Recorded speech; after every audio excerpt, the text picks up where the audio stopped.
Bruce লিৰ নাম নুশুনা মানুহ হয়তো এই পৃথিৱীত নোলাব। মাৰ্শাল আৰ্টছৰ জগতখনত আজিও ব্ৰুচ লিৰ নাম এক নম্বৰতেই লোৱা হয়। তেওঁ কোৱা দুটা কথা, যি দুটা কথা আপুনি সদায় মনত ৰখা উচিত। তেওঁ কোৱা প্ৰথমটো কথা হ'ল practice only one thing over and over again.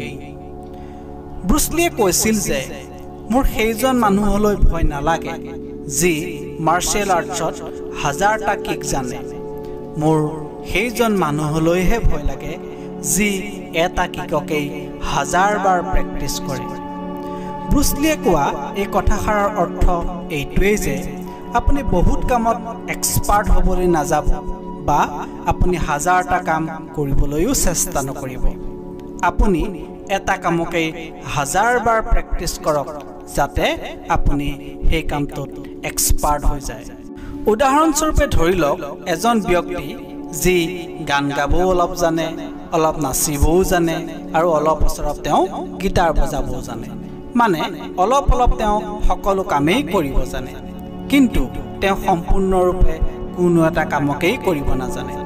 আৰু অন্য এজন ব্যক্তি যি কেৱল এটা কামহে কৰে, যেনে ধৰি লওক তেওঁ কেৱল গান শিকায়, কিন্তু তেওঁ গানত বহুত ভাল, তেওঁ এজন প্ৰকৃতাৰ্থত পাৰফেক্ট ছিংগাৰ, তেওঁ গানত এক্সপাৰ্ট, তেতিয়াহ'লে তেওঁ সেই সকলো কাম অলপ অলপ জনা ব্যক্তিজনতকৈ হাজাৰ গুণ লাখ গুণ বেছি উৎকৃষ্ট। গতিকে এই কথাটো আপুনি আপোনাৰ জীৱনতো এপ্লাই কৰিব লাগিব। সকলো কামতে এক্সপাৰ্ট হ'বলৈ নাযাব, এটা কামতেই ধৰক যাতে আপুনি সেই কামটোত এক্সপাৰ্ট হৈ যায় বা পাৰফেক্ট হৈ যায়।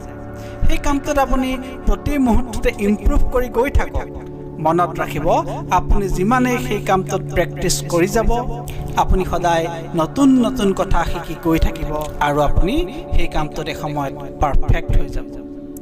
ব্ৰুচ লিয়ে কোৱা ২ নম্বৰ ইম্পৰ্টেণ্ট কথাটো হ'ল বি লাইক ৱাটাৰ।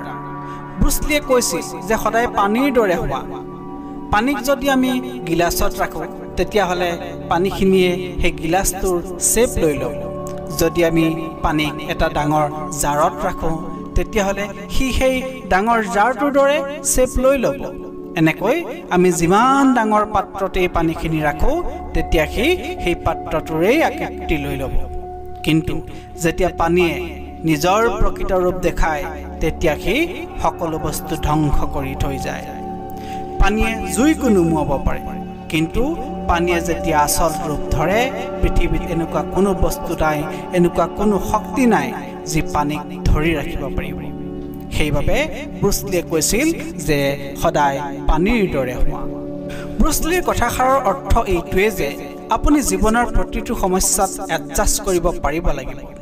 আপোনাৰ জীৱনলৈ বিভিন্ন ধৰণৰ সমস্যা আহিব পাৰে, আপুনি তাৰ বাবে এনেধৰণে তৈয়াৰ হ'ব লাগিব যে আপুনি সেই সমস্যাটো ফেচ কৰিব পাৰে আৰু আপুনি সেই মুহূৰ্ততে নিজকে এডজাষ্ট কৰিব পাৰিব লাগিব। আপুনি নিজৰ কাম পিছফুলি কৰি যাওক, কিন্তু যেতিয়া আপোনাৰ জীৱনলৈ সমস্যা আহিব তেতিয়া পানীৰ দৰে আচল ৰূপটো ধৰি সকলো সমস্যা ধ্বংস কৰি আগবাঢ়ি গৈ থাকিব পাৰিব লাগিব। সেইকাৰণে ব্ৰুচ লিয়ে কৈছিল যে সদায় পানীৰ দৰে হোৱা। সেয়েহে জীৱনত এই দুটা টিপছ সদায় মনত ৰাখক। প্ৰথম কথা হ'ল একেটা কামকে হাজাৰবাৰ প্ৰেক্টিচ কৰক যাতে আপুনি সেই কামটোত এক্সপাৰ্ট হৈ যায়, কাৰণ যাক আমি এক্সপাৰ্ট বুলি কওঁ তেওঁলোকে সদায় একেটা কামকে বাৰে বাৰে প্ৰেক্টিচ কৰে, সেইকাৰণে তেওঁলোক সেই দিশটোত এক্সপাৰ্ট হৈ গৈ থাকে। আৰু দ্বিতীয় কথাটো হ'ল পানীৰ দৰে হওক। আপোনাৰ জীৱনলৈ যেতিয়া সমস্যা আহিব তাৰ লগত এডজাষ্ট হ'ব পাৰিব লাগিব। সদায় নিজৰ ওপৰত বিশ্বাস ৰাখক আৰু নিজকে এনেদৰে তৈয়াৰ কৰক যাতে আপুনি সকলো সমস্যাৰে ফেচ কৰিব পাৰে আৰু নিজকে তাৰ বাবে প্ৰস্তুত কৰিব পাৰে। ধন্যবাদ।